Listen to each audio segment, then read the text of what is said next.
get it. What's going on, everybody? I'm your host, Zach SchuZ Shoemaker. Welcome to the SchuZ Show. You guys are all having an incredible Tuesday night at this point in time. But with that being said, we're going to kick today's show off with a man that holds a 16-1 record, 11 KOs. He goes by the nickname Kid Kansas. He's one of the top prospects in all of America right now. That's Alan Garcia. Alan, appreciate you taking time to come on today, man.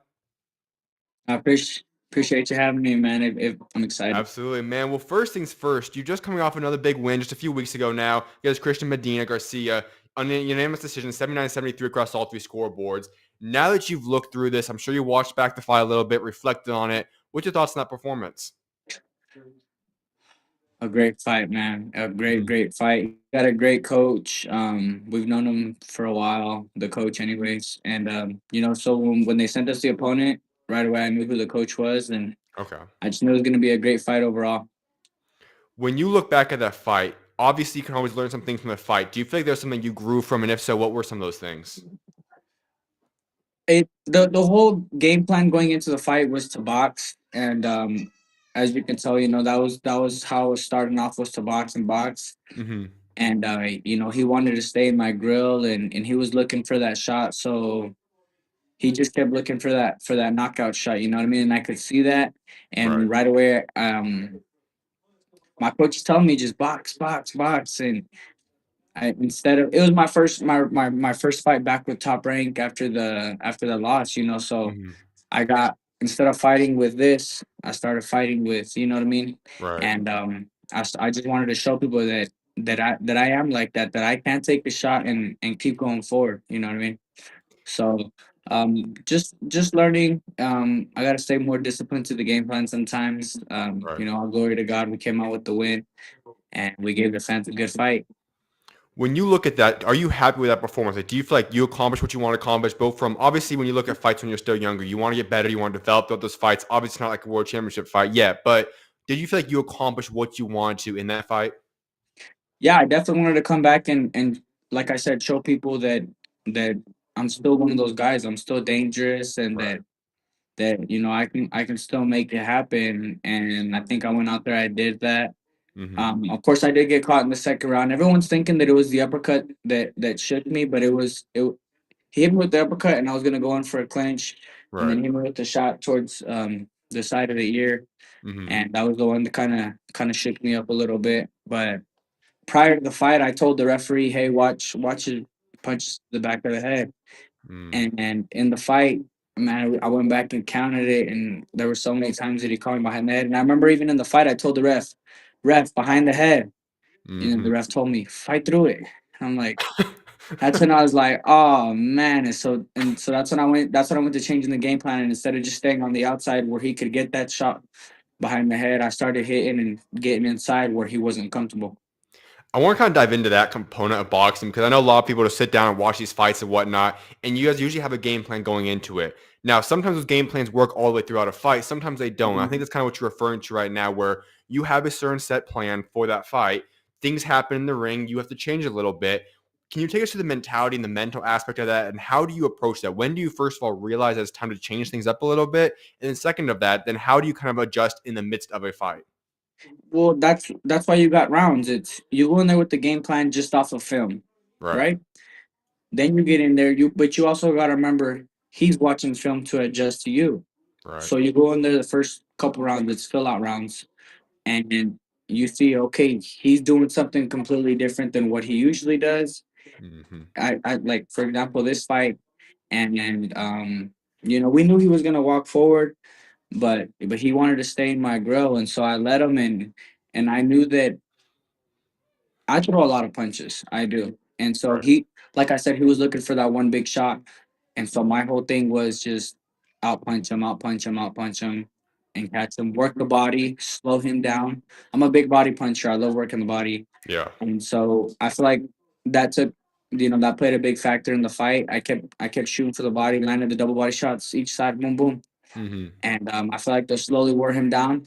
The last round, I would say 30 seconds, I knew I hurt him, and then when I cut him and he started backpedaling, I knew I had him hurt, man. If I would have had just another minute, I feel like I could have got him out of there, Mm-hmm. honestly. Yeah. But man, that dude is a tough, tough fighter. any of my other opponents or any other person in there, they wouldn't have been able to take those shots. Right. But he was a great fighter, man. Never been put down or anything. So kudos to him. And like I said, he has a great team behind him. He trained with Canelo's brother Rigoberto, Mhm. and I'm just happy we both came out good and well after the fight. I introduced you in the beginning of this interview saying that you are one of the top prospects in America, and that's obviously the case. And so I want people to get to know you because obviously your future is still very bright, but I want people to get to know who you are and who this upcoming prospect is. And so if we head all the way back, you grew up out there in Kansas. That's why you have your nickname Kid Kansas, I'm assuming. So I got to ask about that because Kansas is not necessarily a hotbed of overall boxing talent. Now, there are some. We know Eric Priest obviously is one, and he just had a great performance this weekend, but it's not a very popular hotbed of boxing. Yet we have more and more of these young guys like yourself and Eric Priest coming out of Kansas. So how did you get into boxing? What was it about boxing that drew you into it? I was 5 years old, Mhm. and there was a neighborhood bully at the park, and he was always picking on me and my siblings, and he was a little older than me. And I would always get into fights, and I'd go back. And I lived right next door to the park, so I would go home and tell my dad, "Oh, I got in a fight. I got in a fight." And my dad sometimes he would peek out the window and see me fighting, and he would just wait for me to come back and tell him. And then one day I got in a fight at school because a kid pushed me out of line, and after that I was in kindergarten, and then my dad told me, my big brother, "You're gonna try boxing." We're like, "Yeah." He took Mhm. us to the gym. We were training. It wasn't even the gym. We were training at a shed. Like, Ulysses' Okay. population 5,000, 6,000. So we didn't have an actual gym. It was just a little shed, and there was heavy bags, speed bags, double M bags, and we went the first day. The very next day, we're playing the video game. My dad comes in the room. "What are you guys doing?" "We're on the game." "No, come on, we're going to the gym." We're like, "Oh, okay." And so we started going every day, and then we started competing, and you're a kid at that point in my life. It was just all fun. Like, I loved it. um when you're about 13 years old, they start talking about, "Oh, what do you want to do when you're older? What do you want to do when you're older?"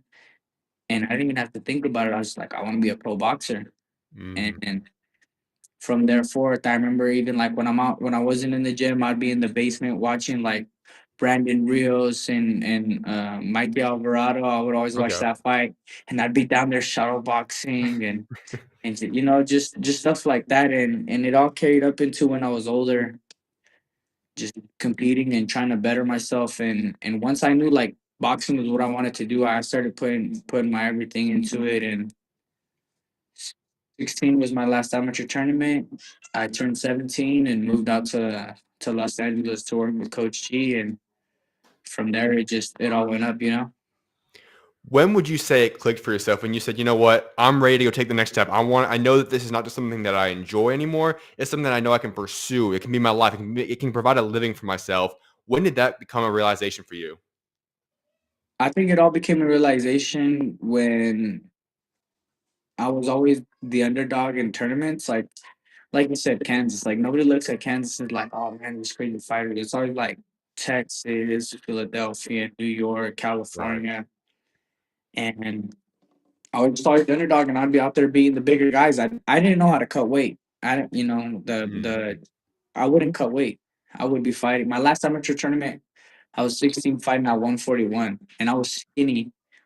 But now that I know about cut and everything, I could have made 132 or maybe even 125.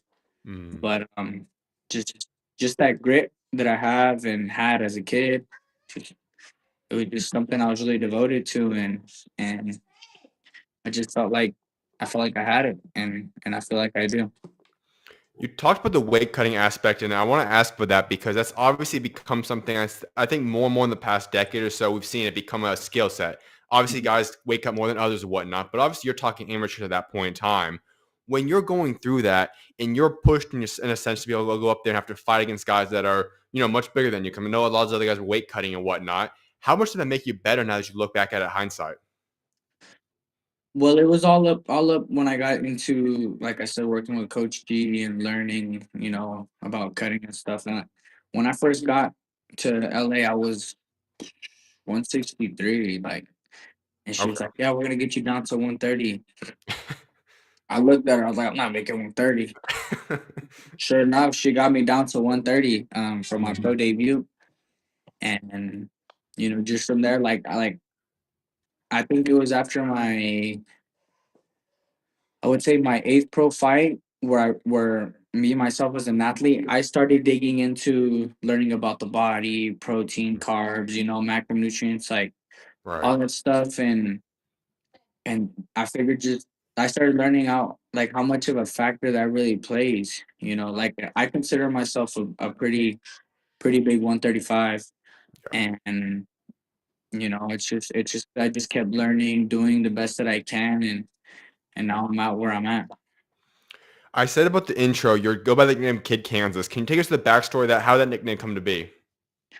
Man, my coach would always call me kid, and I would tell them, like, man, I'm not a kid. Quit calling me kid. And one day we were driving home we went, I don't know, we went to go spar Ryan or who. We went to go spar somebody, and she told me, she was like, man, like, what's your nickname? And before I would go by El Gallo Hiro, and um, she was like, nah, not that one. And she was like, well, I always call you kid. What about Kid Kansas?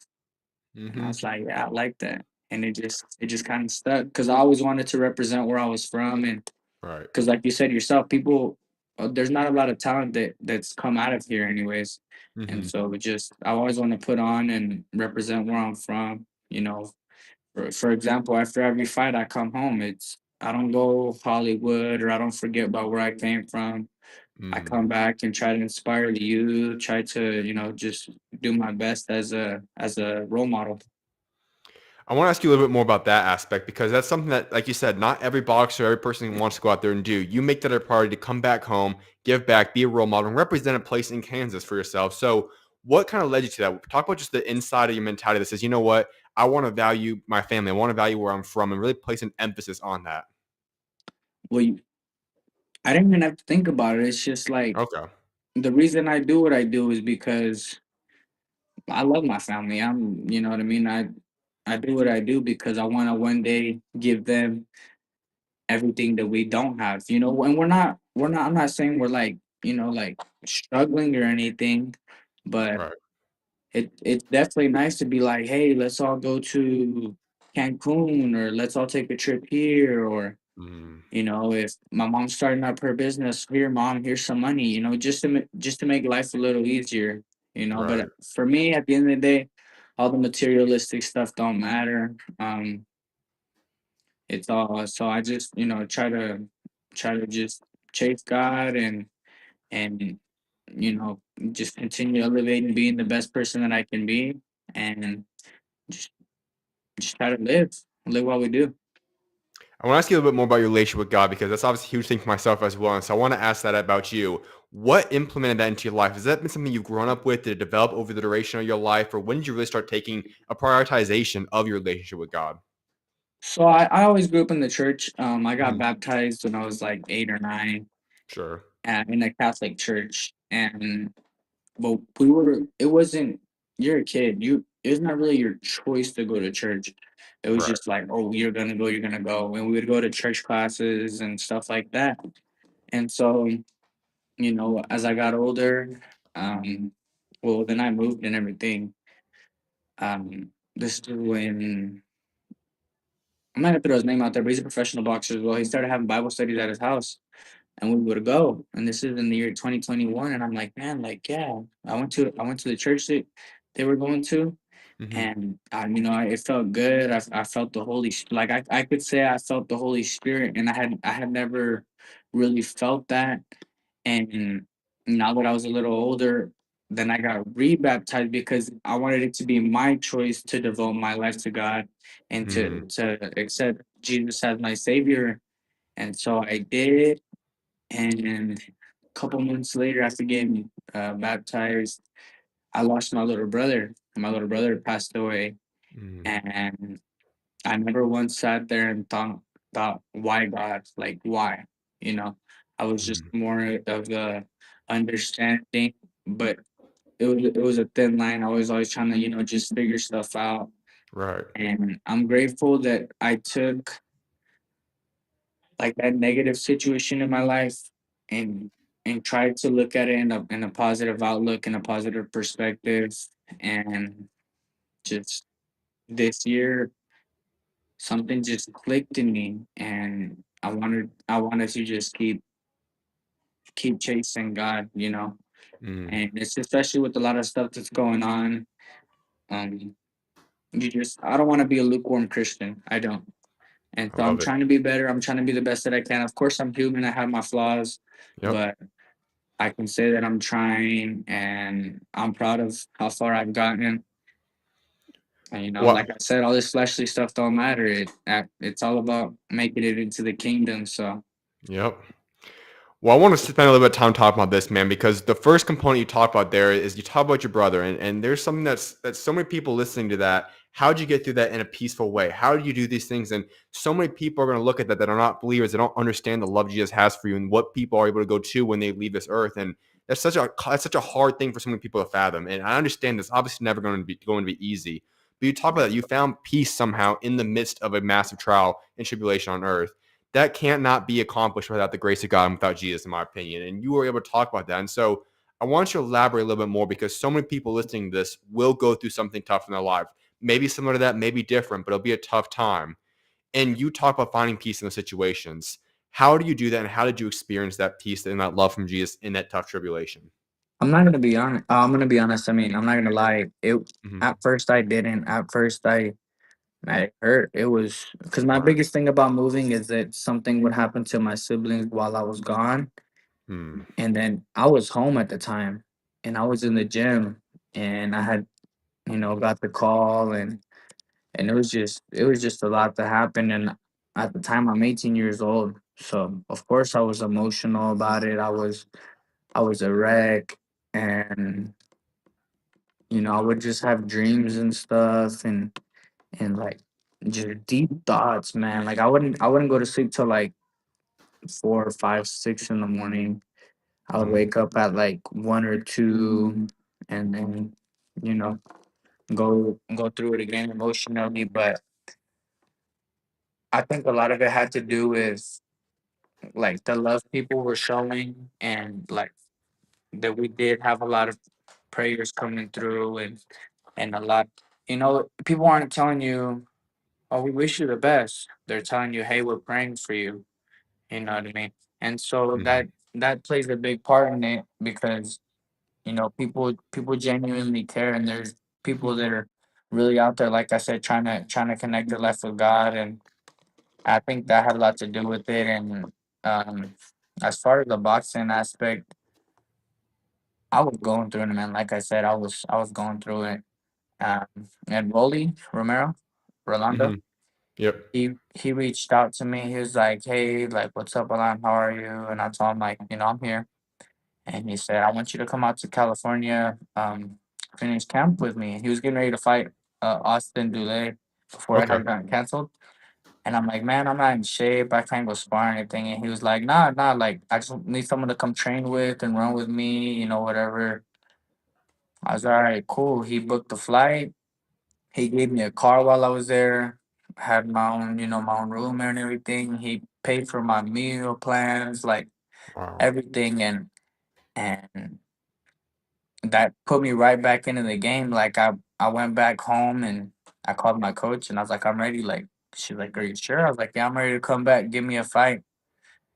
So I went back to camp, and got right back into the ring in November, and just Mm, from there just started.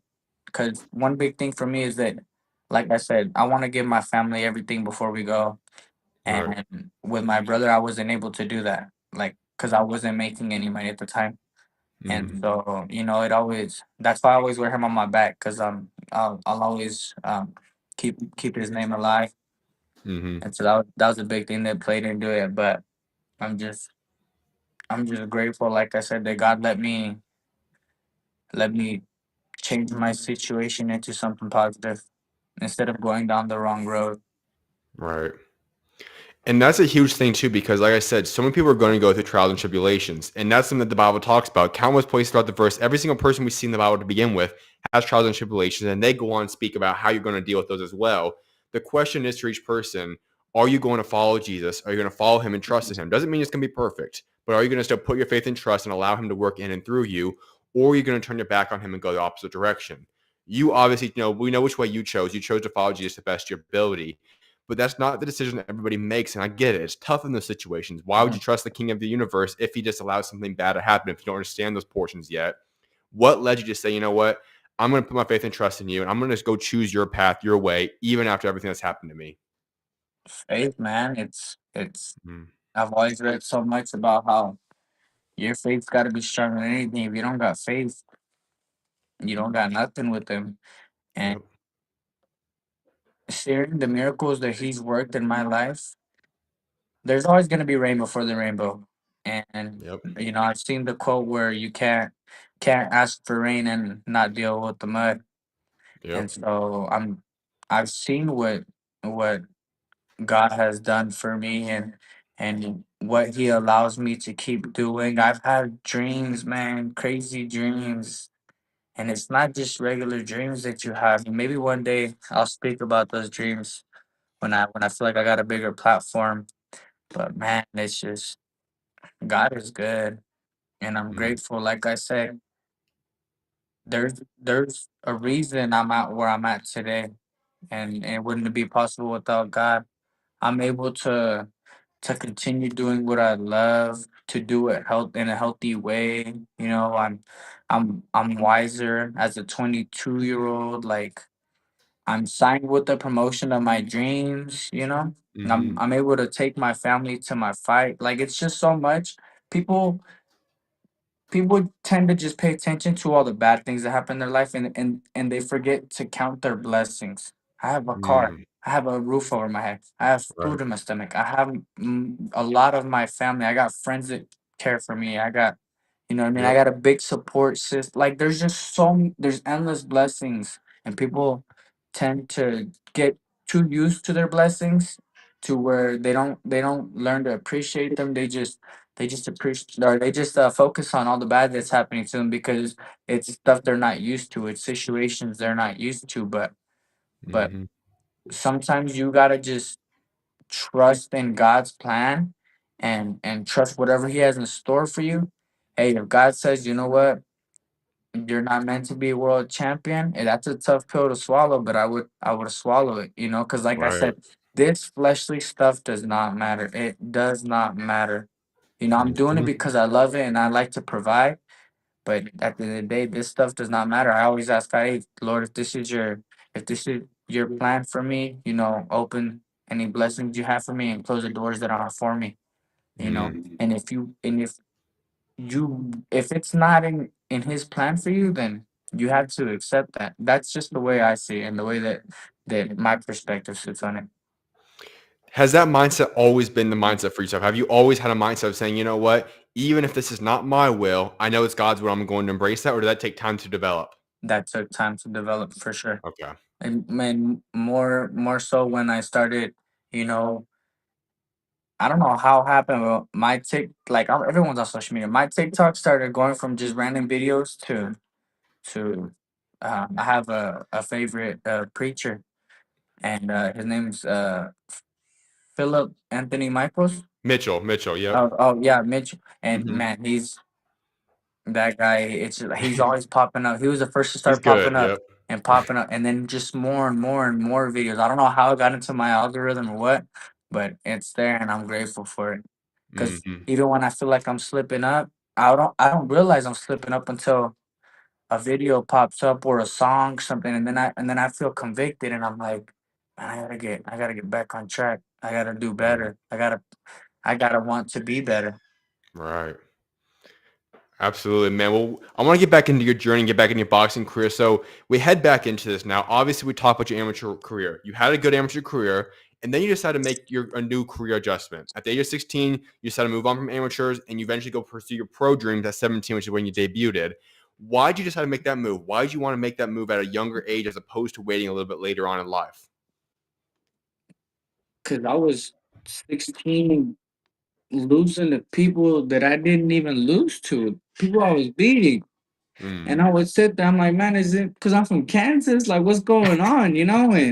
And I just it was after the U.S. Nationals. I gave the dude 8 counts, and I Mm, still lost mm, unanimously. wow.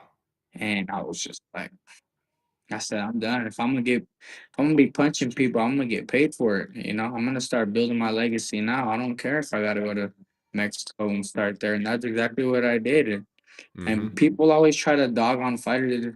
Ryan Garcia did that. Devin Yep. Haney did that. That's where Canelo's from. He did that. You know what I mean? Mm-hmm. And now look at these fighters now. They're the ones on the big screen. Yep. Let's go into that journey for yourself because you debut in Mexico, and that's where you have to perform for the beginning portions of your career. This has to be a little bit different. Obviously, you're going to a foreign country, you're fighting out there. What is that whole experience like? It was it was cool. It was different because it was during the pandemic. So Oh, wow. Okay. when you can hear that other guy breathing and you hear his coach yelling and then you hear my coach, she's giving me my instructions, I'm like, man, this is crazy. Like this is the like I know how Ryan and Devin Haney and Teal felt, during the whole the Times fight Square in New thing? York, Yeah. because they're like, man, it felt like sparring. I'm like, yeah, I know, because that's literally what, and we're in, like you can hear everything in there, and so it was like that for the first two. Mm-hmm.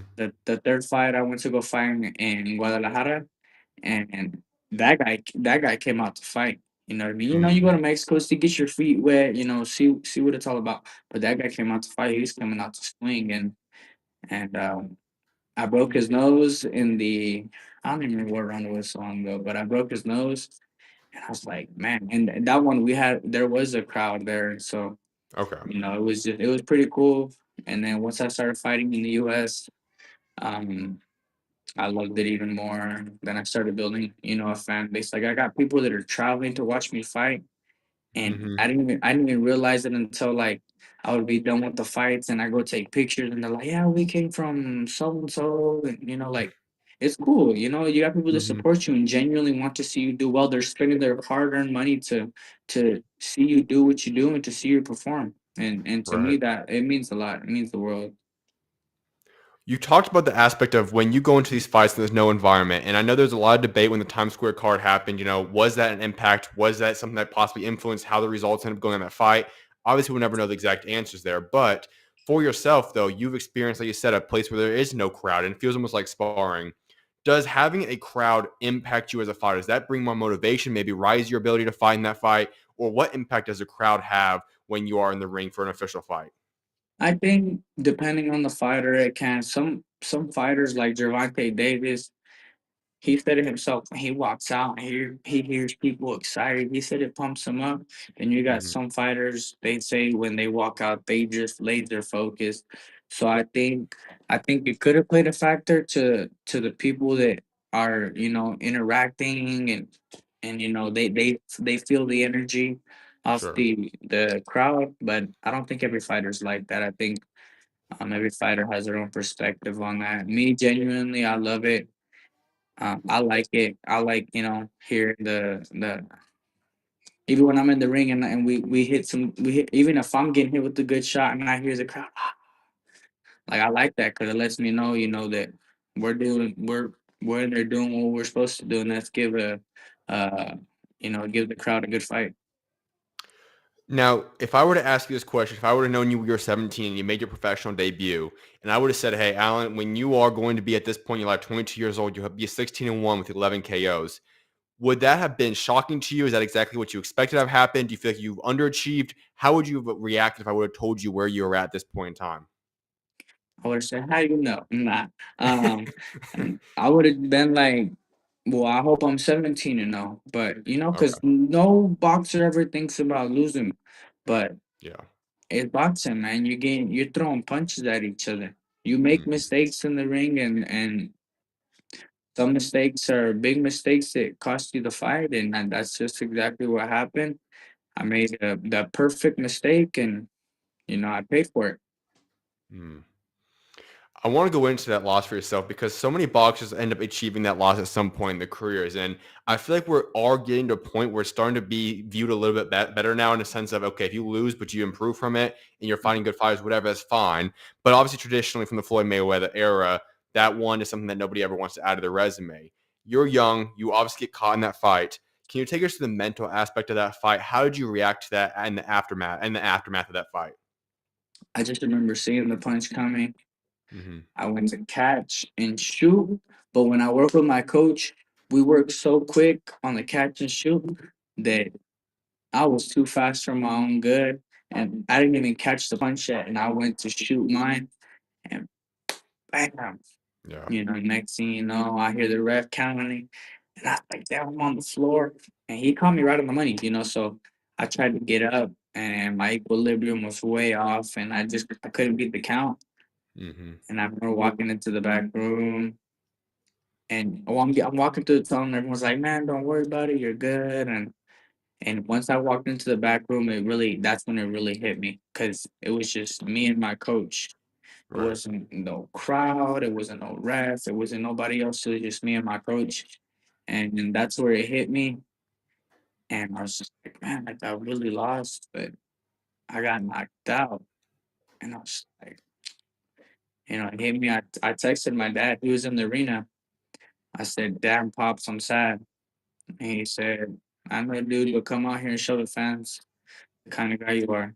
So I went out there to go look for my dad, and I'm trying to get up to his seat.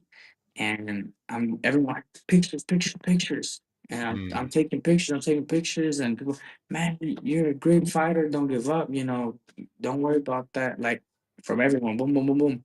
Right. And so then I went back down because I was like, oh, I'm trying to get to my pops. And then people see me trying to get to my pops. They're like, oh, no, go ahead, go ahead. And so I just ran up there. And, afterwards, I got home. I know it's crazy because, like, people where I'm from, like I said, it's small, so people know me.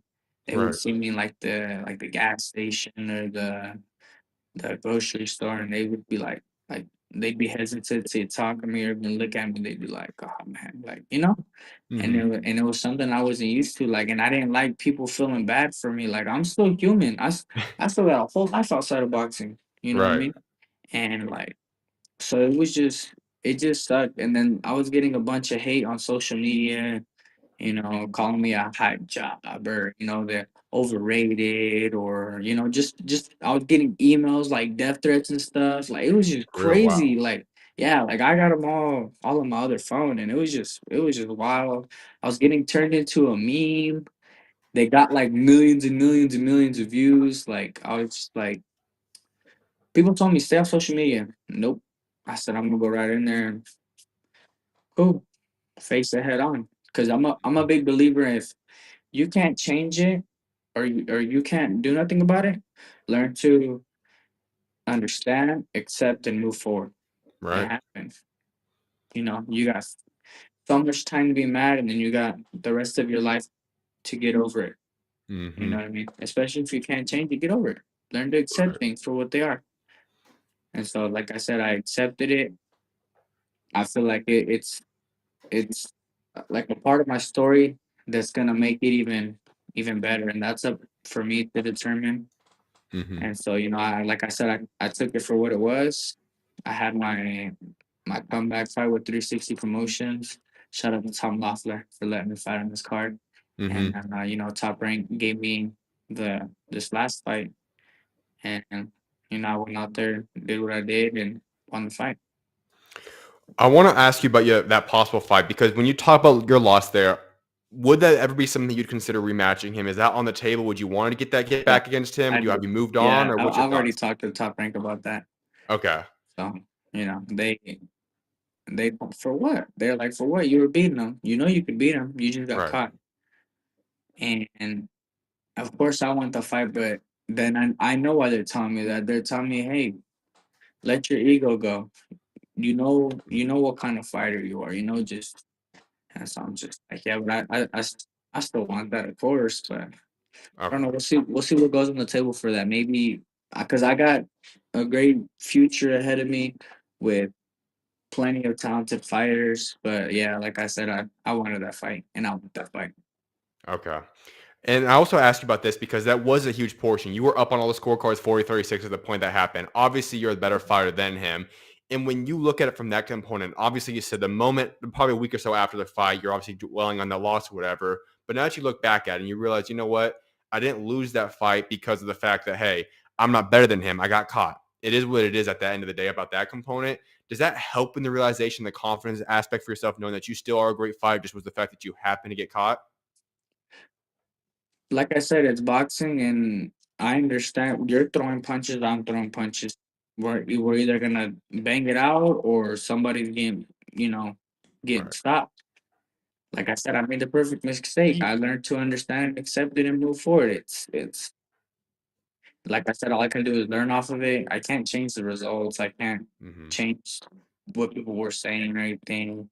All I can do is go out there and prove people right, and then prove the non-believers, turn them into believers. Absolutely, man. Well, I got a few more things before I let you go. One of which is that since that loss, you've now bounced back two great wins for yourself. And so obviously you're still once again a hyped up prospect. You're only 22 years old. What's in the future for yourself? When you look at, let's say, even the next 12 to 18 months, year and a half, where do you see yourself? How many fights? What do you want to accomplish? Like, what do you have in store and what do you want to accomplish in the next 12 to 18 months for yourself? Within the next 12 to 18 months, man, I'm waiting for that fight date. I'm gonna hopefully talk about Top Rank soon, see what's next on the table, and I trust them. They've been guiding my career, perfect so far. They do the business part. I just gotta go out there and do what I gotta do, Mm-hmm. and it all works out smoothly. I hope I get back in the ring another 2, 3 times this year, maybe even four. Okay. So I love to stay active. I don't like to be out of the ring too long. Right. So, I wanna continue fighting. Hopefully within the next 18 months, I'm top 10 in the US or in the world actually, Mm-hmm. and being considered for a world title. Because I got a great division, man. My division, I love watching it. Yeah. It's one of them ones. And if I go up to 140, then I go up to 140. But right now, like 135 is my bread and butter, and that's where I'm at. I was actually going to ask you that question next. We know that you are at 135. You are 22 years old. So obviously things can still develop and change with your body moving forward. Do you feel like 135 is going to be the division you stay at for the foreseeable future? Or do you see yourself move up to 140 in maybe 2, 3, 4 years, something along those lines? Yeah, I'm definitely gonna move up into the next. I feel like I'm gonna be here for the next year and a half, maybe two Okay. years. And like I said, I've learned so much about the body and so much about my body that I'll know when it's time. I'm not gonna have to have a struggled weight cut to figure it out. I'll know Okay. when it's time to move up, and when it's time to make that call, we'll make that call. But right now, I'm chilling. I'm enjoying it. I love where I'm at, and just trying to continue to get better. So then you would say that 140 is probably going to be the division you're going to settle in at for a little bit. Then that's going to be the one you're going to try working your way up as a world champion, those type of things eventually. If that's in God's plan, then that's in God's plan. Maybe He's like, nah, forget 140. We're shooting you to 140. Like, who knows, man? All But I right. can't Yep. I can't tell you. But Fair I enough. Yep. know 35 is a great division, 40 is a great division, and 47 is a great division. Mm-hmm. So I'm where the great fights are at, and wherever I gotta go, I'll go. I love that, man. Well, a couple questions before I let you go. One of which is in regards to your hair. We know you have different hairstyles you show up for different fights with. Walk us through the backstory behind that. Has that always been with you as it kind of started up? And then just what's the story behind those different hairdos before each fight? The first time I dyed my hair was my mom just decided she was gonna give me and my brother like like super blonde mohawks, and we were rocking it, man. Like everyone was like, "Oh, you guys look cool." And my dad would do our hair every morning before school with gel and so it was cool. Right. Um, I dyed it again when I was like 16, 15. Um, I watched a piece on Dennis Rodman, and Okay. I like the hair and the style, and his whole backstory behind it. And one time I was just like, I dyed the hair platinum, and people seeing it, and people were making fun of me. Ah, that's why he got knocked out for dyeing his hair. And so I said, "Oh yeah, now watch me dye it pink for this next fight." I said, "Now who wants to get beat by a guy with pink hair?" Dyed my hair pink. All right, we're doing red this outfit. I'm gonna dye my hair red with leopard print on the side. It's gone now, but you know it's it's everyone's been calling. They're like, Kid Rodman, Kid Rodman. Yeah, but nah, man, it's cool because it's eye catching. It's expressing myself. Whatever I feel like doing, I just do it. You know, because I don't care what people think. I don't care what people say. Hmm. Um, you know, I'm just a kid who dyes his hair and go out there and punches people in the face. So is this going to be the foreseeable trademark for yourself, like going forward for the remainder of your career, we're going to different height your styles for each fight? We just might, man. Who knows? Because if I start balling, I'm gonna have to take it back a little bit. But nah, man, it's cool. It's just like I said, and it just happens like that. Like it's not like I'm like planning. Like it's Okay. really like I'll dye my hair the week before the fight because I'm like, man, I feel like dyeing my hair. Well, hey, I hit up my guy, Christian Blend. Hmm. Hey, man, let's dye my hair. And Okay. we'll just get it done. And impulsive decisions. Absolutely, man. Well, Alon, I got one final question for yourself, man. It's a question I'm wrapping up every single interview with, and that's talking about your legacy. When the day comes, I know it's still a long, long way down the road, but when you step away from boxing, what is it that you want to be remembered for what you've accomplished both inside and outside of that ring?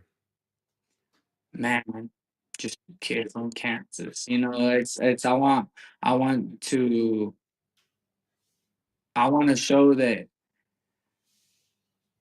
like I said, there's always rainbow for the rainbow.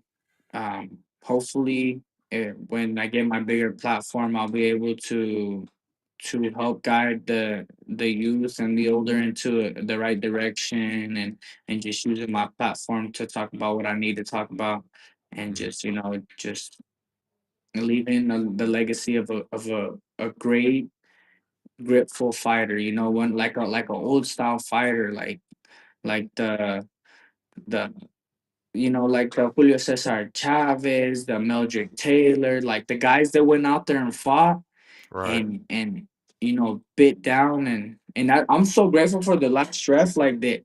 Whenever I got caught with that shot, that he didn't try to go and stop the fight. Like he let us, you know what I mean? And Hmm. then he let us fight out the clinch. Like that's what I love. That was a we turned that into like a rock'em sock'em fight. You know what I mean? Hmm. And so I like that. But I just want to be remembered as not just a great fighter, but an amazing fighter and a guy who was willing to get in there and just rock 'em, sock 'em, and get to it. I love it, Alon. Well, Alon, I appreciate you for taking time to come on today, man. It was a blessing having you on here, and I cannot wait to see what God's got in store for you in the future, man. Thank you, brother. Of course. You're always welcome on, man. God bless. God bless. Now be safe. You as well, man. I appreciate everybody for tuning into that interview. I'll have that clipped up, edited out, and then posted on my YouTube channel separately. At the conclusion of the show, I'm going to go on a short break, and I'll get to the remainder of the show following that. I'll see you guys shortly.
on, everybody? I'm your host, SchuZ Shoemaker. Welcome back to the SchuZ Show. As I said earlier in the show, I hope you guys are having a spectacular Tuesday evening, wherever you guys are currently listening to this at. With that being said, though, at this time in the show, it's time to get into some boxing topics. And as always, if you guys have any comments or just questions or discussions that you guys want me to get into, feel free to leave those in the comment section, and I will address those comments and questions as soon as I finish up each segment. So make sure you'll comment there in the comment section, and I'll get back to you guys as soon as possible. There's some things to get into for today's show, though. And the very first thing for today's show is something that disappoints me.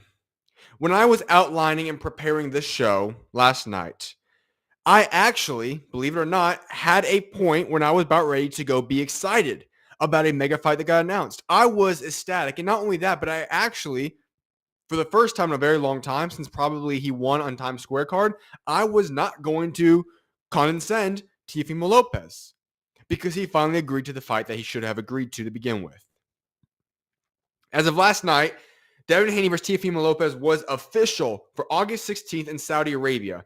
And now, the only weird thing about that fight was that it was planned for 145 pounds. Had to be done by Teofimo Lopez because it should have been 147. That's what both guys supposedly want to go to. But I could throw that out of the question. It is what it is. It did not make a lot of sense, but so be it. And then I wake up this morning to the news that negotiations have collapsed for a proposed fight between Devin Haney and Teofimo Lopez on August 16th. Now, we get more details a little bit shortly after that, in which involves this. Teofimo Lopez was the reason this fight did not happen because he reportedly withdrew from the Devin Haney fight planned for August 16th, according to Devin Haney and Bill Haney. Now, you don't always have to believe every single word that boxing people have to say. But when you provide screenshots as Bill Haney did, guess what? It was proof that what Teofimo Lopez did was duck Devin Haney. And Haney then goes forth and calls Teofimo Lopez a duck, and rightfully so. And also, let me add in a little bit more information here to make this make even more sense for you guys. Do you remember Teofimo Lopez posting those homeless pictures of himself, those graphics, AI, whatever it was, to make sure that it appeared as though he was homeless and could not get a fight done? He couldn't get a big fight. He couldn't make a lot of money for his fight, so on and so forth. Well, he made a post yesterday saying that he was going to get paid $11 million to do this fight. And yet he's the one that backs out. He was the one that said just a week ago that, oh, I cannot land a big fight.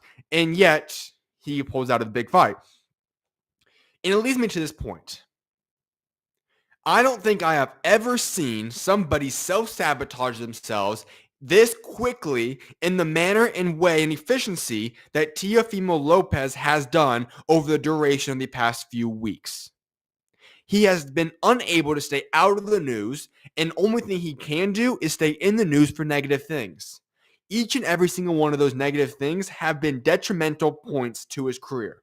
Whether that be his promotion in the way he wants to brand himself as somebody that wants to go out there and make racial slurs and make racial radical things that we want to put out there on social media, or that be the fact of complaining about not getting the fights he wants, or that be going out and calling Turki Al-Sheikh a dictator with the DICK all in caps, or now that means of him going out there and ducking Devin Haney.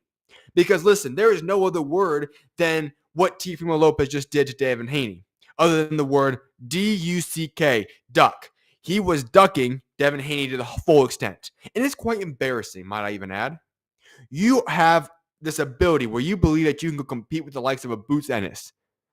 And before that happens, because that fight does not make much sense to begin with, in my opinion, you had the opportunity to go fight Devin Haney, a guy that you've been kind of essentially pitted against for quite some time now, and a fight that made perfect sense for both parties. And yet you're going to just say, you know what? There goes $11 million. There goes this opportunity. I'm just going to go step away. And even though Turki Al-Sheikh was gracious to me and allowed me a chance back to have another big fight, I'm just going to go duck him and just move on as well. Where is your brain at right now, Teofimo Lopez? Because when you combine all these things that he's currently doing, all that I can say is this. Is he okay? Like, in all seriousness, not even as a joke. I mean, seriously, is Teofimo Lopez okay? Is there something wrong up here? I believe there has to be. Because the IQ level of what he is doing right now is irrational, radical, and incompetent. Nothing he does makes sense. It's even to this point where I'll say this. If you firmly back and support Teofimo Lopez right now, congrats on still staying with him on this train. But it's very, very hard to be able to support Teofimo Lopez. He's not giving you guys the fight that you guys want to see. He's not making the big fights. He's ducking other top contenders. He's complaining. He's making racial slurs. He's doing all these things. He's doing everything except for going out there and making the fights happen and creating a great legacy for himself at this point in time. He has had a great run. He is a God-gifted ability to fight. And guess what? He's throwing that all down the drain right now as we speak. He is tarnishing his legacy, and not only his legacy, he's tarnishing the immediate present. He is destroying what the opportunities are involved for him right now. And so I will give full props. Congratulations, Devin Haney. You did your job. You made the fight that had to be made, and that was the best fight to make for both those guys. Teofimo Lopez, on the other hand, you just turned down supposedly $11 million for a big fight for yourself, and I don't know where you go from here. Top Rank does not like you very much. Turkey Al-Sheikh, the man paying all the big bills right now, yeah, I don't see him forgiving you this time around. Now, nobody really wants to fight you because of the way you act outside of the ring. And on top of that, where are you going to go from here? It's baffling. The best situation remaining for Teofimo Lopez at this point in time is to hope that George Kambosos beats Hitchens, and then you can go get your rematch against Kambosos in unification. That's the only fight on the table that possibly makes sense right now for him. Him going out there and ducking Devin Haney is embarrassing for him, especially after all the words he said, after all the actions he's done. For him to go out there and duck Devin Haney leads me to this conclusion. He needs to actually be looked into, and hopefully he's going to be okay, because he does not seem like everything's screwed on right up here. Something's not right up in this upstairs for him right now, and he's got to figure that out, because if he doesn't figure it out quickly, his career might be so far down in the hole where he's too far gone to possibly return. He's screwing up his life big time right now with the way he's acting. And it's a shame, because he is a God-gifted ability to fight at a high level. He has the abilities to accomplish great things in boxing. But this is not screwed on right, and it's having massive ramifications on his career moving forward. And it's disappointing to see that happen.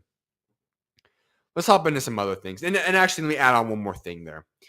If we're going to look at that, I don't know where they go from here. Devin Haney needs to go out there and now find a new opponent. Maybe the Ryan Garcia matchup is now back on the table, because that might make the most sense. Who knows what's actually on the table there? It would be funny, though, if Devin Haney does get the Jaron Boots Ennis fight, because I'm just saying, obviously the fight that Tio wanted, if Haney ends up getting that, that'd be funny. But I don't think that's going to happen, so we'll see what ends up unfolding there. But yes, very difficult situation to kind of grasp on what's happening there.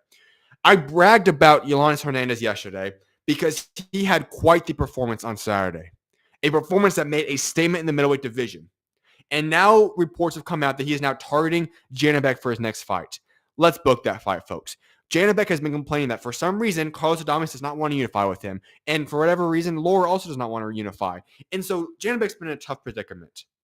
And 160 is not a very deep weight class right now. There's not a lot of big name contenders to get Janibek a nice payday. Now there is, though. And I believe that Yolandes Hernandez versus Janibek is the fight to make. If you cannot make Janibek versus Carlos Adames in a unification fight, go book that fight right now. That would probably be the second biggest fight that you can make in the middleweight division right now, behind Janibek and Adames. And if that is off the table, then obviously Yolandes Hernandez versus Janibek, book that fight. That would be an incredible fight to make. I think that would be a phenomenal fight. I hope they get that fight done. And I like the way Hernandez is thinking, because that's the fight that needs to get made. The other news came out. Manny Pacquiao's advisor, Sean Gibbons, stated this. When he beats Mario Barrios, line them up. His dream fight is Gervonta Davis. He loves that fight. He has tried to get that fight for a couple of years. Manny Pacquiao can get this belt, and it's going to be a wonderful ride out. All right. I got a few points on this one. First and foremost, people know my thoughts on this. I love Manny Pacquiao. And every single time something along these lines come out, it just makes me frustrated, because the last thing that I ever want to do is go out there and bash Manny Pacquiao.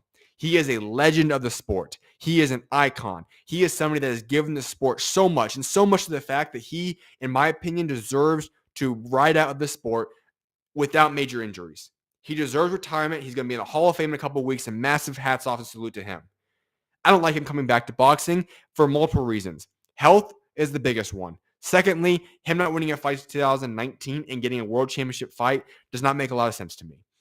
All those things put aside, the confidence seems to be there that he's going to beat Mario Barrios, which is very, very skeptical in and of itself. Most will probably even say, no, it will not happen. But let's say hypothetically it does. Tank Davis? He's fighting for the 147 welterweight, for those who don't know that. He's fighting for the welterweight belt. Tank Davis fights at 135. Why are we entertaining this? I get it would be a big fight, but if he's going to come in here now, Manny Pacquiao's going to come in, win a world championship, and then do some fight where Tank has to move up all these different weight classes to go and fight him, it's just like, seriously, that's not the way to go out, Manny. I love Manny Pacquiao, but I don't want to see him going out like this.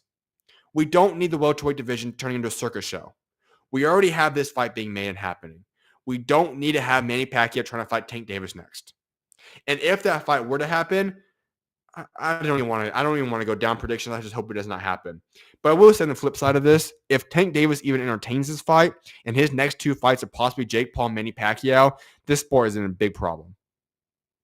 That would be literally embarrassing. If Tank Davis turns down Shakur Stevenson to go fight Pacquiao and Jake Paul over the next two fights, goodness gracious, that would actually be bad. And I hope it does not happen. I don't think it will. Obviously, it's not coming from Tank's party, but I'm just saying this. Manny Pacquiao deserves all the credit and praise for his career, but I just hope we don't see him go out this way.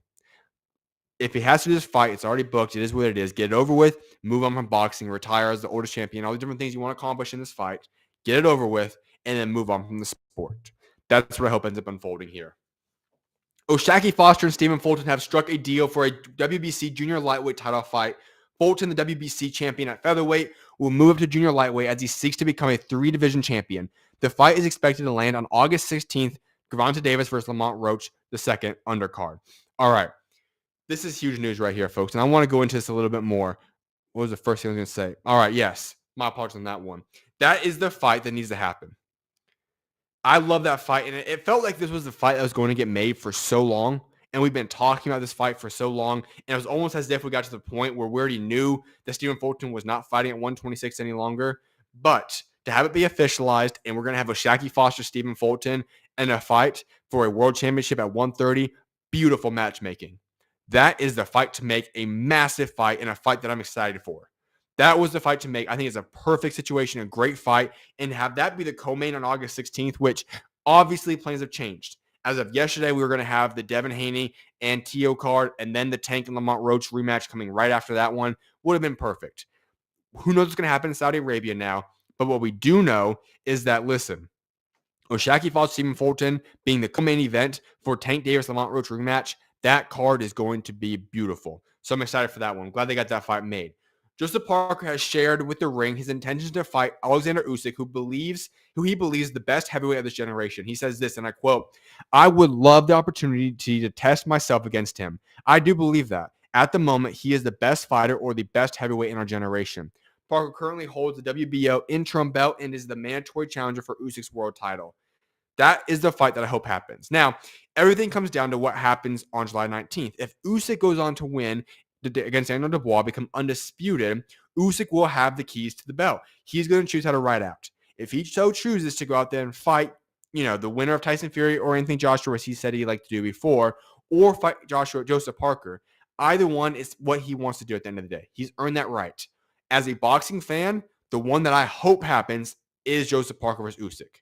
That would be a beautiful fight to have happen at this point in their careers. Now, you could also have Joseph Parker versus Daniel Dubois. Great fight once again at this point in their careers. But ultimately, whoever gets the next heavyweight world championship shot should be Joseph Parker. If that does not unfold, it would not shock me. But Joseph Parker deserves the next world championship shot after July 19th. Raymond Ford wants to fight newly crowned IBF super featherweight champion Eduardo Nunez next. I said this after last week's fight when Sugar Nunez became the world champion. That's the fight to make. No ifs, ands, or buts. That's the fight to make. No other fight makes more sense than that. They need to get that fight made and completed, and I think that makes the most sense for both guys. Both guys are top-level guys at their weight classes, and then you factor in that both guys are with Matchroom. Should be an easy fight to have happen. Hopefully we get that before the end of the year. Here's the other news I want to discuss. That was in regards to the unfortunate Teofimo Lopez and Devin Haney fight collapse. We've now found out that the co-main event for that fight was going to be Nick Ball versus Luis Nery. That fight would have been a masterful fight. Two guys that like to just go out there and exchange. That would have been a possible fight of the year contender. But the problem is now the reports have come out saying that it is now uncertain with Haney Lopez fight being unlikely to happen now. Personally, I believe this. Turki Al-Sheikh will find a way to make sure that card still is a beautiful card. Maybe he has to move that a weekend later on, but I think this fight will still happen. I'd be even a little bit shocked, I'd say, if that fight does not come to fruition. I think Turki will still have a big card in August, and those guys will be the co-main event. But having those guys and then Devin Haney would have been a perfect announcement today. Unfortunately, Teofimo Lopez has other plans. Scratch that whole fight plan now. But I believe that Turki will find a way to make that card big. He could possibly line up so many other big fights, plenty of time. I think we're going to still see that fight on the table, but I hope we do. Because Nick Ball versus Luis Nery has a chance to be a fight of the year contender. It's that good of a fight. Last thing I want to get into before we wrap today's show off, the Bam Rodriguez and Pacheco fight card on July 19th has been confirmed. The main event, the unification for the super flyweight division, Jesse Bam Rodriguez versus Pumalela Kafu unifying the WBC WBO main event. Co-main event, Diego Pacheco versus Trevor McCumbee. The WBO number one spot at super middleweight will be on the line. Then Austin Amma Williams versus Etanosa Ilehai. That will be for the IBF middleweight title final eliminator. Then you go to the fourth up. Arturo Cardenas versus Dominic Crowder for the WBC Continental Americas and WBA Continental North America's bantamweight titles. And then fifth up, the American Olympian Amari Jones versus Alfredo Blanco. I like that card. That is obviously going to be the main card for that fight. I think that's beautiful. The main event is beautiful. The co-main event is a really good step-up fight for Diego Pacheco and a very intriguing fight. Then the Amma Williams fight has a chance to be one of the best fights on that card. I think the Cardenas Crowder fight's good. And then, of course, we get the opportunity to go out there and watch Amari Jones, somebody who I'm very high on, a guy that I think is going to be a future massive player in his division, whatever division he ends up falling into. But he's a very intriguing prospect. I've loved what I've seen from him so far, but he's going to be the guy that kicks off the main card for that fight. So that July 19th card is going to be special. And remember, July 19th will feature both this card as well as the card featuring Daniel Dubois and Alexander Usyk for undisputed heavyweight. So we're going to go from over there in the UK, that fight happening in America afternoon times, to closing the night with Bam versus Pacheco. An absolute beautiful day of boxing will take place on July 19th. So with that being said, though, I hope you guys all have a blessed rest of you guys. It's Tuesday. I will see you guys tomorrow. Tomorrow night's show will be a late night show tomorrow as well. I don't think I'm going to be going live until 7 p.m. Yes, I believe it's going to be 7 or 8 p.m. tomorrow night. So I'll announce that, though, tomorrow evening, afternoon, so you guys can know when I'm going to be live. But I will see you guys tomorrow. I hope you guys have a great rest of you guys. It's Tuesday. I'll see you guys tomorrow. May God bless you guys all. And SchuZ is out. I'll see you guys tomorrow.